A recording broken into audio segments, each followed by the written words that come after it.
ইসলাম গ্রহণের পর এটাই আমার প্রথম ঈদ। ঈদের আগের রাতটা আমার ছোটবেলার স্মৃতিগুলোকে ঝাঁপিয়ে আনলো।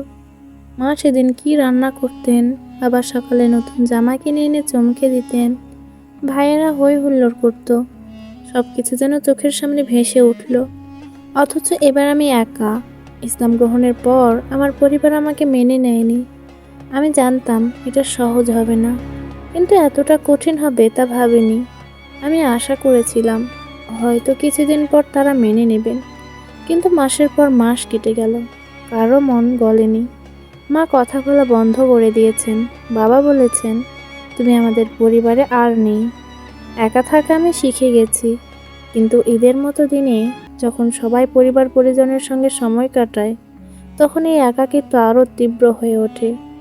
ফজরের নামাজের পর আমি নিজেকে বোঝালাম, আল্লাহ তো আমার সঙ্গে আছেন, আমি একা নই। নতুন কাপড় পরলাম, খুব সাধারণ, তবু এটা আমার কাছে বিশেষ। ঈদের নামাজ পড়তে গেলাম মসজিদে। এটা ছিল আমার প্রথম ঈদের জামাত। চারপাশে সবাই যেন আনন্দে উজ্জ্বল, কিন্তু আমি ভিতরে ভেতরে শূন্যতা অনুভব করলাম। নামাজের পর কয়েকজন বোন এসে হাসি মুখে ঈদ মোবারক বললেন।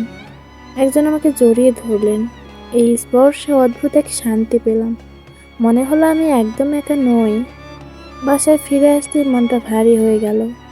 জানালা দিয়ে বাইরে তাকিয়ে দেখি রাস্তায় বাচ্চারা নতুন জামা পরে দৌড়াদৌড়ি করছে, একে অপরের বাড়িতে যাচ্ছে।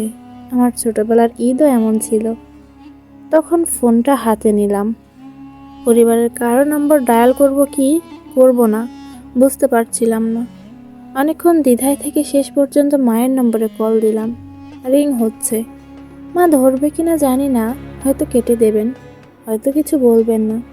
হঠাৎ করে ওপাশ থেকে কণ্ঠ ভেসে এলো, হ্যালো। আমার গলা শুকিয়ে গেল। কি বলবো বুঝতে পারছিলাম না। অবশেষে কাঁপা গলায় বললাম, মা, ঈদ মুবারক। ওপাশে কিছুক্ষণ নীরবতা। তারপর মা শুধু বললেন, তোর জন্য আমাদের ঈদ নেই।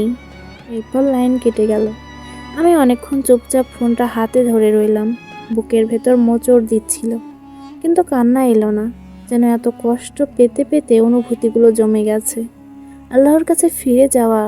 আমি কিবলার দিকে ফিরে বসলাম। দীর্ঘশ্বাস ফেলে বললাম, হে আল্লাহ, তুমি আমার কষ্ট জানো। তুমি জানো আমি কেন এই পথ বেছে নিয়েছি।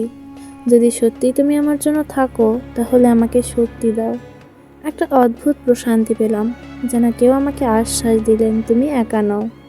তারপর কোরআন খুললাম। চোখে পড়ল, নিশ্চয় কষ্টের সাথে স্বস্তি রয়েছে। এই আয়াত যেন আমার জন্যই ছিল। সারাদিন তেমন কিছু করিনি। কয়েকজন মুসলিম বোন মেসেজ পাঠিয়েছেন, দাওয়াতও দিয়েছিলেন, কিন্তু কোথাও যেতে মন চাইল না। আমি শুধু জানালার পাশে বসে থাকলাম। অতীত আর বর্তমানের মধ্যে দোলুল্যমান। কিন্তু সন্ধ্যার দিকে মনে হলো, এটা তো আমার ঈদ, আমি কেন একা বসে থাকবো। তখনই সিদ্ধান্ত নিলাম অন্তত কিছু ভালো কাজ করব। ব্যাগে কিছু খাবার নিলাম, রাস্তায় বেরিয়ে গেলাম। আশেপাশে কয়েকজন অসহায় মানুষকে খাবার দিলাম। একজন বৃদ্ধ আমায় বললেন, মা, আল্লাহ তোমার মঙ্গল করুন। এই কথাটা শুনেই যেন চোখ ভিজে গেল। বাবা মা কাছে নেই, তবু এই মানুষগুলোর দোয়া একটা শান্তি পেলাম। রাতে শুয়ে যখন ফোনের দিনের কথা ভাবছিলাম, তখন বুঝলাম একাকিত্ব সবসময় খারাপ না। এটা আমাকে আরো শক্ত করে, আরো আল্লাহর দিকে ফিরিয়ে নেয়। আমার ঈদ হয়তো অন্যদের মতো না, কিন্তু এটা আমার ঈদ। আমি জানি একদিন আমার পরিবার হয়তো আমাকে বুঝবে, আর যদি নাও বুঝে, তবু আমার রব আছেন। আমি জানি আমি একা নই।